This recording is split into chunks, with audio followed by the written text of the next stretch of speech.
Garage దుమ్ము మరియు మరచిపోయిన కాలపు వాసనతో నిండి ఉంది. రిషి టార్పాలిన్ను లాగాడు మరియు దాని నుండి ఒక దుమ్ము మేఘం గాలిలోకి లేచింది. దాని కింద బైకుంది. మెరిసే వాహనం కాదు, కాని మందమైన క్రోమ్ మరియు వెలిసిపోయిన పెయింటుతో ఉన్న ఒక యంత్రం ఒక ప్రశ్నలా అనిపించే నిశ్శబ్దంతో బరువుగా ఉంది. అది అతని తండ్రి బైక్. కొన్ని వెలిసిపోయిన ఫోటోల నుండి మాత్రమే అతనికి తెలిసిన ఒక వ్యక్తి. దాని పక్కన ఒక తుప్పుపట్టిన లోహపు పెట్టె. లోపల అతను ఎప్పుడూ పట్టుకుని ఎరుగని చేతులతో నునుపుగా మారిన పనిముట్లు, ఒక రెంచ్, ఒక సాకెట్ల సెట్, ఇంకా నూనె మరియు గ్యాసోలిన్ వాసనను కలిగి ఉన్న ఒక జిడ్డుగుడ్డ.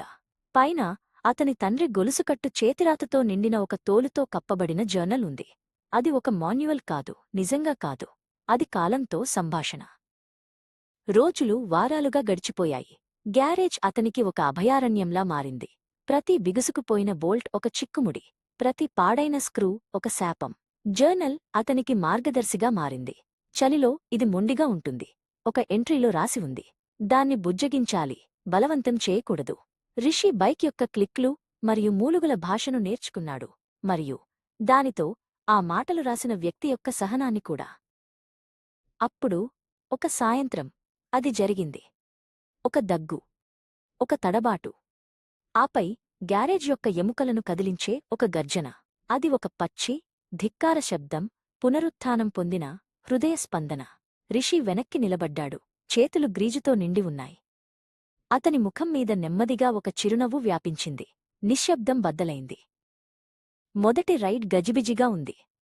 ఒక కుదుపు, ఒక ఆగిపోవడం. కాని అప్పుడు అతను లయను కనుగొన్నాడు. మనిషి మరియు యంత్రం ఒకటిగా కదిలే ఆ తీపి ప్రదేశం. తారు అతని ముందు విప్పుకుంటున్న ఒక రిబ్బన్లా మారింది. అతను కేవలం ఒక మోటార్ సైకిల్ను నడపడం లేదు. అతను తన తండ్రి ఒకప్పుడు అనుభవించిన అదే కంపనాన్ని హ్యాండిల్ బార్ల ద్వారా అనుభవిస్తున్నాడు. అదేవిధంగా ప్రపంచం మసకబారడం చూస్తున్నాడు. జర్నల్ వెనుక కవర్లోని ఒక జేబులో ఒక మడతపెట్టిన పాత మ్యాప్ ఉంది. తీరం వెంబడి ఒక మార్గం వెలిసిపోయిన ఎరుపు సిరాతో గీయబడింది. అక్కడక్కడ చిన్న ఎక్స్ గుర్తులు ఉన్నాయి. అద్భుతమైన దృశ్యం. ముసలిరాముగారి దాబా, జింకల పట్ల జాగ్రత్త. అది కేవలం ఒక మ్యాప్ కాదు, అది ఒక ఆహ్వానం. ఆ దాబా మ్యాప్లో వాగ్దానం చేసినట్లే ఉంది. ఒక నియాన్ గుర్తు కింద మెరుస్తున్న ఒక వెండి ట్రైలర్.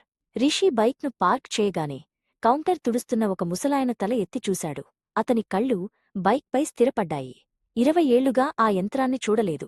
ఆ వ్యక్తి గొంతు బొంగురుగా అన్నాడు, అది ప్రకాష్ బండి. అతనికి ఈ రోడ్డు అంటే చాలా ఇష్టం. రాము అతనికి ఒక కాఫీ పోశాడు.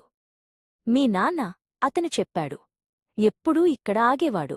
గంటల తరబడి కార్బ్యురేటర్లు మరియు నక్షత్రరాశుల గురించి మాట్లాడేవాడు. ఈ బైక్ వేగంగా ఎక్కడికైనా వెళ్లడానికి కాదు, ప్రయాణించిన ప్రతి మైలును అనుభవించడానికి అని చెప్పేవాడు. అతను ఒక మంచి మనిషి. ఒక ఇంజిన్ను మరియు మనుషులను ఎలా వినాలో అతనికి తెలుసు. డాబా నుండి బయలుదేరుతుండగా ఇంజిన్ గర్జన విభిన్నంగా వినిపించింది. అది కేవలం ఒక శబ్దం కాదు, అది ఒక కథ, ఒక గొంతు. రోడ్డులోని ప్రతి మలుపు అతను చివరకు తన తండ్రి నుండి పొందిన ఒక భాగం. అతను ఒక దయ్యాన్ని వెంబడించడం లేదు. అతను ఒక జ్ఞాపకంతో పాటు ప్రయాణిస్తున్నాడు. చివరకు అతన్ని తెలుసుకుంటున్నాడు, మైలు మైలుకు. అతను అద్భుతమైన దృశ్యం అని గుర్తించబడిన ఎక్స్ వద్దకు చేరుకున్నాడు. ఇంజిన్ చల్లబడుతుండగా నిశ్శబ్దంగా టిక్ టిక్ మని శబ్దం చేసింది. కింద ప్రపంచం ఆకుపచ్చ మరియు నీలం రంగుల కలయికతో విస్తరించి ఉంది. అతను ఫ్యూయల్ ట్యాంక్ యొక్క చల్లని లోహంపై చేయి ఆనించాడు. అతని తండ్రి మోకాలు నొక్కిన చోట పెయింట్ పలుచగా అరిగిపోయింది.